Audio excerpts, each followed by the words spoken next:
Hi folks, welcome back to my channel where I'm posting a new art video every day for the 2018 Inktober Drawing Challenge.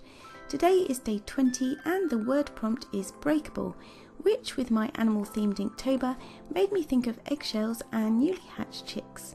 For the painting today I'm using Dr. P.H. Martin's coloured Bombay inks, and I'm also going to be testing out how they mix together with white ink with the aim of creating a softer background and a realistic looking eggshell.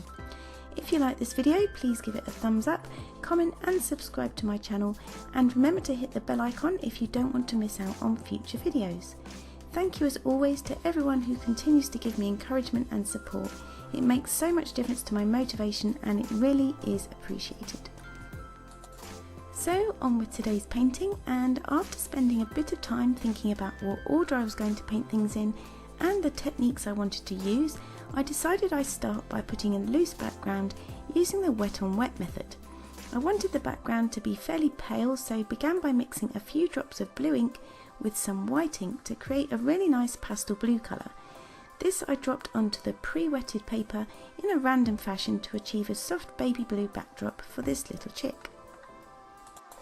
Once this had dried, I went in with my Copic multiliner to put in the small details of the chick's eye. I then began work on the beak, starting with the lightest colours first, gradually adding darker colours on top whilst the paper was still damp to allow a bit of colour mixing on the surface of the paper. And then it was time for the exciting part, the shell, and I was really curious to see if adding white ink would give me the shell-like colour and appearance I was after. So again I began by pre-wetting the whole of the shell with clean water before applying a mixture of red, orange and white ink all over the shell.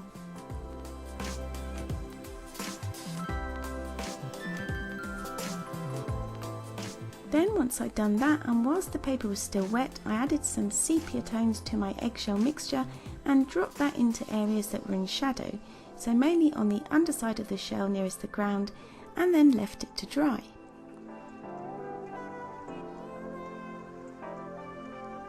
And I was really pleasantly surprised with how smooth and creamy the eggshell turned out once dry.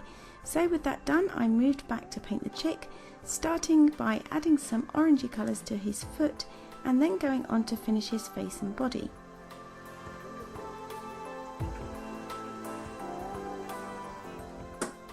And like before with the beak, I laid down lighter colours first, working with yellows and oranges around the chick's eyes and beak, letting the colours merge together on the damp paper to create some nice transitions.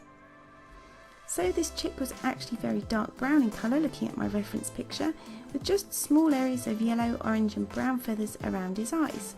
So it's important to work from light colours to dark because it's a lot easier to add darker colours over lighter colours, but nigh on impossible, especially with ink, to add lighter colours over dark ones.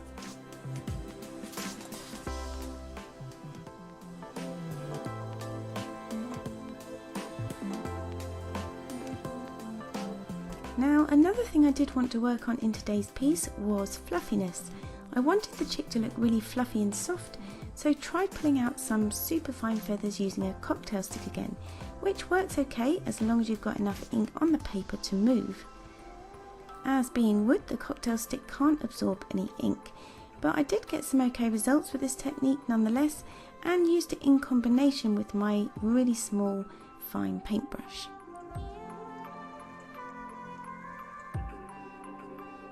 So then it was time to work on the chick's body, and for this part I mixed some black ink with some sepia to get a really dark round tone, which I applied using the wet on wet technique again.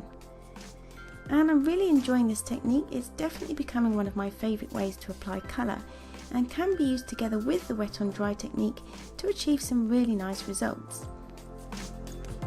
So as much as I wanted the chick to look fluffy around the edges, I didn't want to paint in individual feathers on the front of his chest, and this wet and wet technique is really good for that. I think it looks really nice, is quick, spontaneous and gives the painting a looser feel to it, which I like too.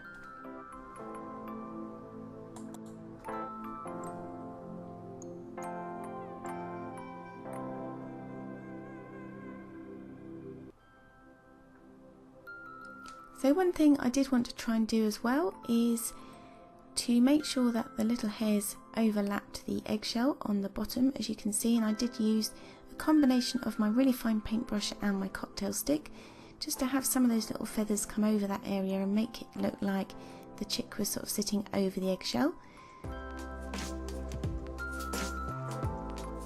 And I also wanted to make sure as well that the dark brown area blended nicely with the yellow area around his head and neck, so kind of tried to pull some of those little fine feathery details to blend those two areas nicely. And once that was done, I went in and added some deeper tones to his eye area and touched up some fine details around his beak.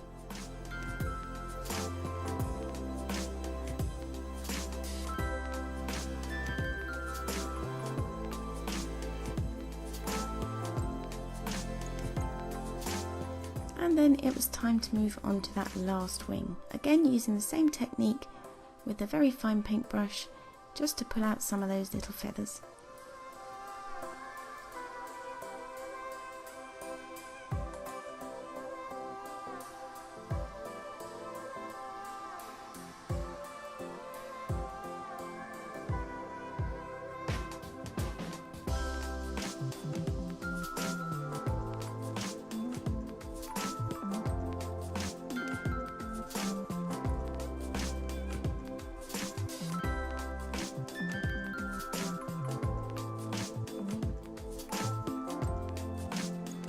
Now, one thing, I did add a shadow under his body and had fully intended to add some splatters on the bottom half of the painting too, just in pale blue, but got distracted and forgot. So let me know in the comments if you think I should go back and do some fine pale blue splatters on that bottom half of the painting or not. It kind of looks like he's sitting on snow without them, but I'd love to hear your opinion. But on the whole, I'm pretty happy with how it turned out, especially the eggshell, as I thought that was a really fun part to do and turned out quite well and better than I expected. So let me know what you think of the video. If you liked it, please give it a thumbs up, comment and subscribe to my channel, and I'll see you all again tomorrow. Thanks for watching.